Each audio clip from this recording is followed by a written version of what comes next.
amigos ouvintes do programa Levante a Voz, vamos conversar agora com o cientista político do Instituto Real Time Big Data, o senhor Bruno Soler.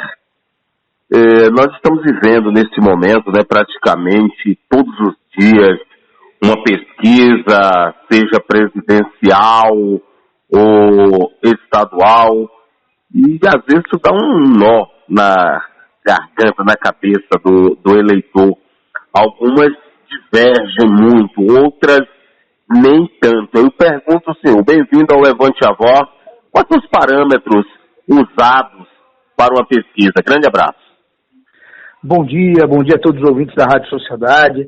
Bom, vamos lá. A pesquisa, o que ela é, na verdade? A pesquisa é um retrato do momento, né? Essa pesquisa quantitativa, essa pesquisa que a gente divulga, dá os números de como as pessoas estão pensando, é um retrato de como a sociedade, naquele determinado momento, está pensando sobre a corrida eleitoral. Evidentemente que a gente tem muito tempo ainda pela frente, né?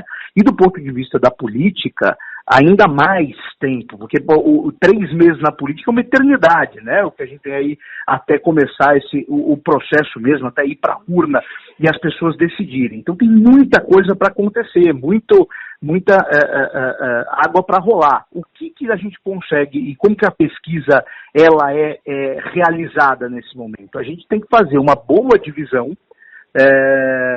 de como que essa divisão, como que ela é feita. Ela é um espelho de como é a proporcionalidade da sociedade que vai ser pesquisada. Então, a gente fazer o corte pela quantidade de pessoas que têm determinada classe social, que moram em determinada região, divisão por sexo, divisão por idade, para que a gente possa ter realmente um retrato de como que aquela sociedade pensa, né? É uma redução de uma sociedade inteira complexa em algumas amostras de entrevistas que vão dar essa percepção desse pensamento dentro da sociedade. Então é mais ou menos isso que hoje as pesquisas apontam, né? Ela é essa redução da sociedade em um único universo, que a gente chama dentro do modelo estatístico, né? E esse universo está apontando as tendências de como a sociedade, aí no caso da Bahia, a sociedade baiana está pensando sobre o processo eleitoral, né? Agora, senhor Bruno, em nível de Brasil, que a gente vem acompanhando ao longo dos meses, que mais de 70% do eleitorado brasileiro já está com seu voto definido. Como o senhor disse, 3 meses é uma eternidade. Muita coisa pode mudar daqui para lá. Então, como a gente dirimir uma coisa da outra? As pesquisas mostram que a maioria absoluta do eleitorado já está com esse voto definido. Sim, mas a gente não pode esquecer que 30% ainda de um eleitorado que não se definiu pode mudar muita coisa. É isso que a gente tem que ter em mente. Talvez a gente tenha tido nessa eleição, seja a eleição da história, a que a gente tem a maior antecipação de fatos, de coisas que aconteceram e de decisões do eleitor. A gente vê que o eleitor, por exemplo, nas pesquisas espontâneas, né, quando a gente pergunta para o eleitor quem que ele vai votar, principalmente na questão de presidente da República, há uma polarização na cabeça hoje do brasileiro, né? Tem 2 nomes que acabam vindo na cabeça e são escolhidos. Ou é Lula ou é o presidente Jair Bolsonaro. Fica entre os 2 sempre na cabeça do eleitor. Os outros nomes ainda muito fracos, ainda estão se apresentando para a sociedade, né? Tirando o Ciro Gomes, que já foi candidato outras vezes, me parece que tem um público dele, mas que tem dificuldade de romper essa barreira desse público. Os demais nomes que estão sendo apresentados são muito desconhecidos ainda da cabeça do eleitor, né? Tanto a Simone Tebet, quanto o André Janones, o Pablo Marçal, que são nomes que estão aí pontuando com 3, 2, 1% nas pesquisas, mas que ainda estão sendo apresentados. Por exemplo, no caso da Simone Tebet, ela vai ter o apoio de partidos tradicionais, né? Ela é candidata pelo MDB, tem o apoio do PSDB no páreo. Você ainda tem o Luciano Bivar, que tá no União Brasil, que é um dos maiores partidos do Brasil, né? Todos esses partidos, então, ainda vão apresentar nomes que são desconhecidos. E daí o processo eleitoral vai ver se esses nomes têm possibilidade de chegar à vitória ou de chegar a incomodar os 2 grandes líderes. O fato é, a gente tem essa polarização, mas ainda há espaço para discussão. A campanha não começou, né? Hoje as pessoas estão sendo bombardeadas pelas informações que elas recebem da mídia, dos nomes que estão sendo mais cogitados. E é natural que o nome do presidente esteja sempre em voga e do ex-presidente Lula também, que é o grande opositor aí ao presidente Jair Bolsonaro. Então esses dois nomes estão muito na cabeça, né? O eleitor não tem como fugir, ele sempre vai ter contato com esses nomes. E os outros demais nomes vão sendo apresentados durante a corrida eleitoral. Para governador, por exemplo, a gente tem uma grande diferença, porque você tem ainda, em vários estados, enquanto para presidente tem 70% do eleitorado já dizendo espontaneamente em quem vai votar, na maioria dos estados, se a gente fizer uma média, você não tem nem 20% do eleitorado dizendo que vai votar para governador.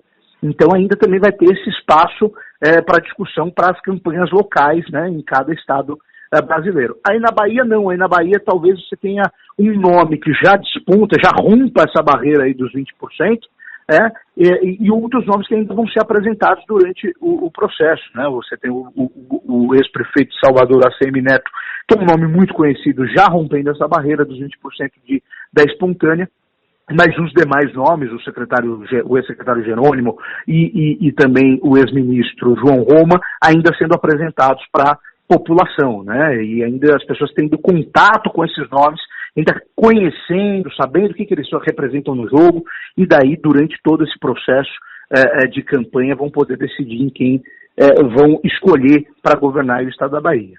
Nós estamos conversando com o cientista político, o senhor Bruno Soler. Como o senhor colocou, esses nomes que estão aí à baila para a presidência da República. Alguns disso são nomes que saíram do nada e chegarão a lugar algum. Diante a ciência é capaz de apontar que um nome como esse, como o senhor bem colocou, a Simone Tebet, aí vem o Bivar, o próprio Ciro Gomes. É possível, já tivemos registrado isso em algum momento, essa pessoa conseguir virar o jogo realmente, ou é algo já sacramentado?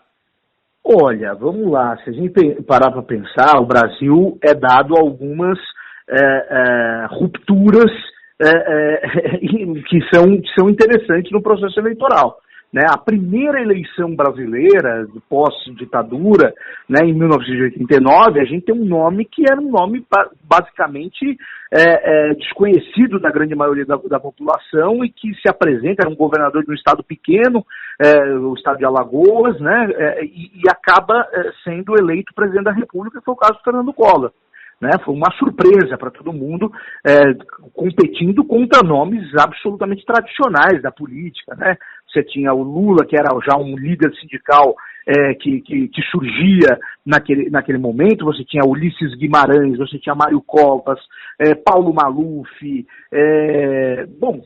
enfim, o governador Rocha de Goiás, Ronaldo Caiado, Guilherme Afif Domingos, você tinha grandes nomes da política, Roberto Freire, né? Tinham vários nomes aí que disputavam a eleição e, de repente, quem ganhou foi um outsider, um nome que não era cogitado pela grande maioria, mas a campanha e o posicionamento no jogo o fez ter essa grande votação. A gente teve também alguns casos interessantes, né, durante todo esse período da democracia. Eu lembro do doutor Enéas Carneiro, que ficou em terceiro lugar numa eleição que ninguém esperava, teve uma votação muito, muito alta. O próprio presidente Jair Bolsonaro, né, que rompe uma polarização de anos entre PT e PSDB e acaba conseguindo ultrapassar o PSDB nesse voto de centro-direita e acaba sendo eleito presidente da República. Então, alguns nomes que não eram favoritos no início da corrida já chegaram ou muito bem ou chegaram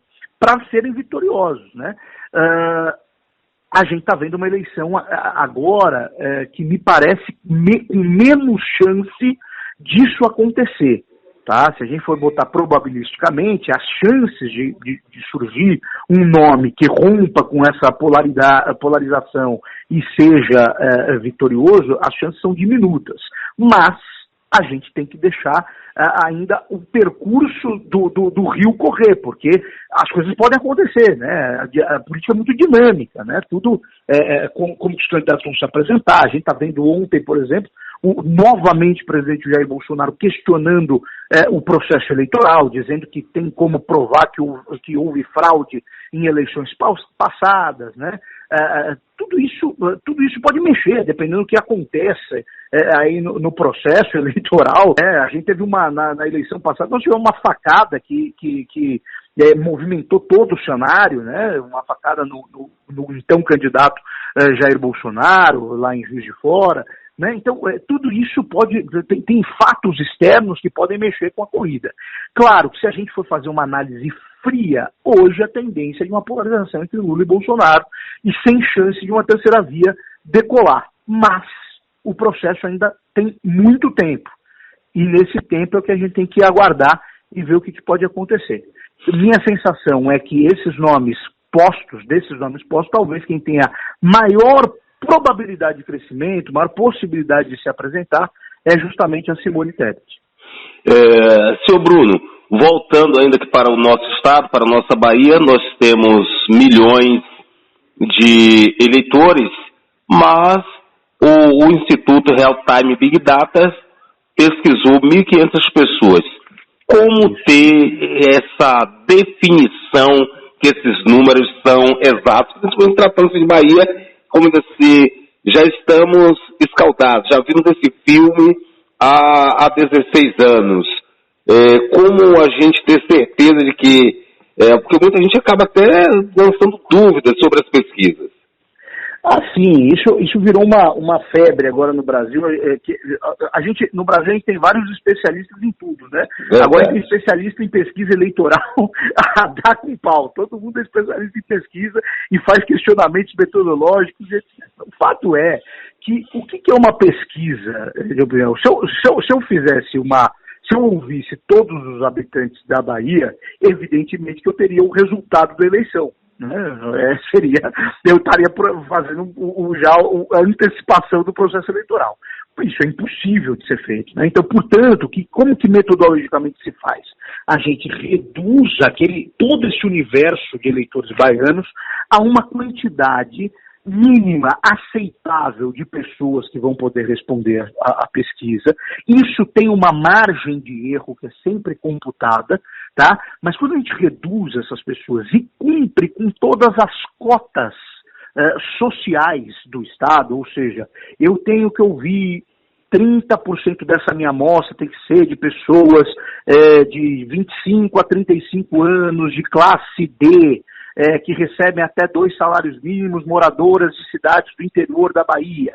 Sei lá, eu estou aqui dando um exemplo, né? Mas a gente tem que fazer todo esse corte. Tem um plano chamado plano amostral, que a gente divide a Bahia como se fossem esses tantos milhões de eleitores em 1.500 eleitores. E a gente aplica um questionário. A chance desse questionário retratar a realidade é de 95%, que é aquele númerozinho que a gente chama que é o nível de confiança. Então, se eu repetir essa pesquisa 10 vezes, a chance é que em 9 vezes dela eu vou ter o mesmo resultado. Tá? Com pessoas diferentes, com público diferente, mas respeitando as cotas. Então é isso que a pesquisa faz. Ela reduz um universo, né, de tantos eleitores para a gente ter uma ideia de como o eleitor está pensando. Basicamente é isso. Isso quer dizer que este resultado de hoje é o que vai dar na urna? Não, evidentemente que não. Pode até acontecer, mas a chance disso acontecer é mínima. Né? A gente tem um monte de caminho pela frente ainda. Né? Os candidatos vão se apresentar. O fato é, hoje, se a gente fizer uma pesquisa, se a gente repetir essa pesquisa mais 10 vezes, a chance é que ela vai dar, dentro da margem de erro, dentro de 3 pontos para cima, 3 pontos para baixo, esses mesmos números, né? A gente repara, e alguns outros concorrentes também têm feito pesquisas aí, e têm batido basicamente todas as pesquisas, têm apontado mais ou menos o mesmo cenário, né? Uma liderança folgada hoje do ACM Neto, o Jerônimo sendo apresentado para a sociedade, crescendo conforme vai sendo apresentado, e o João Roma ainda preso ali nos seus 10, variando entre 8% e 12% nas pesquisas de opinião. Mas a configuração do cenário me parece muito clara em todas as pesquisas, ou seja, Esse é o retrato da realidade atual da Bahia.